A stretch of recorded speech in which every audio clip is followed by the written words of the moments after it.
have been living in Nigeria for 4 years now.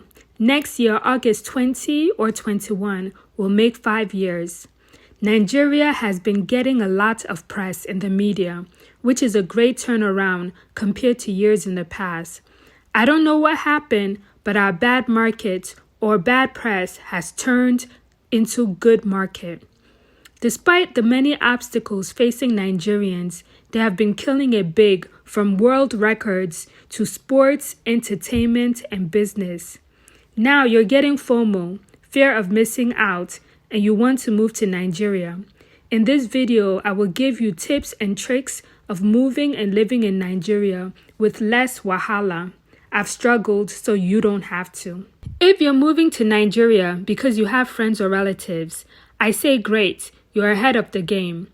I do not recommend you move to a country like Nigeria without already having a support system in place, except if you've secured a job with a top company and you're sure your paycheck is going to drop into your account every month without fail.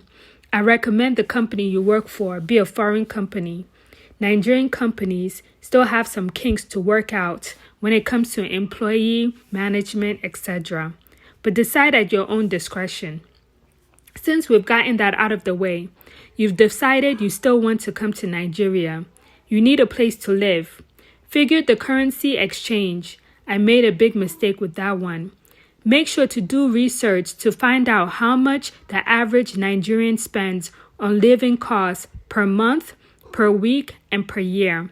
You can find a place on Facebook, a Nigerian classified similar to Craigslist called Gigi, or join a group of Nigerian expats and ask around. It might be cheaper if you get a connection before you arrive. If you plan on finding a place after you arrive, look for a hotel or motel in the area you want to live in and ask around to find houses that are available. My recommendation is for you to pick a location that has a local market that is either walking distance or less than 30-minute drive.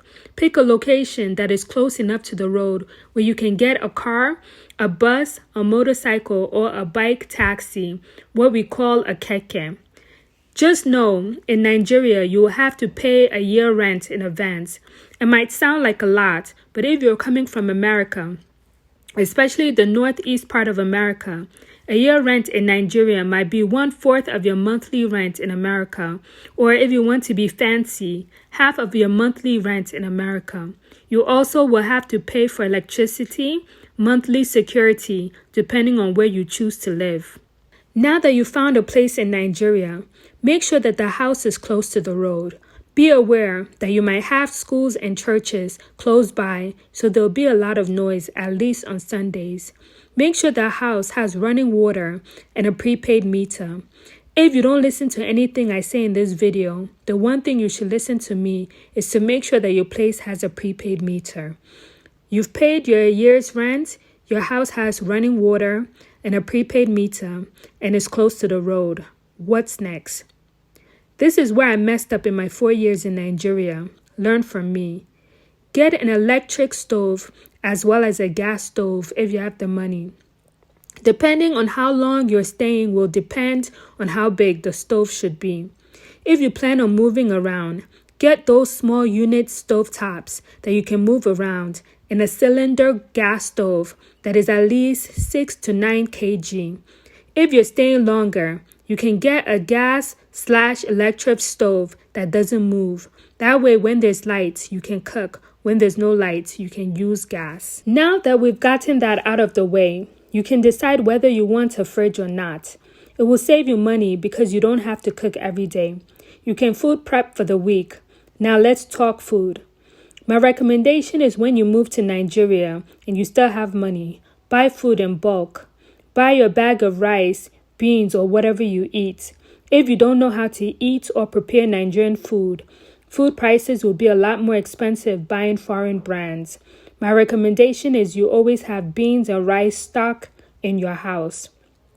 Once you've stocked your house with bulk food items, I think you're almost ready for an easy life in Nigeria. Let's say you have money to move to Nigeria, but not a job.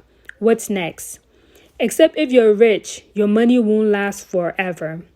How are you going to make money in Nigeria? I've lived in Nigeria for 4 years, and I wish I knew then what I know now. If you have money left after renting your house, buying bulk food items, I recommend you do one of these two things. You rent or buy a small or medium-sized container shop and you sell items.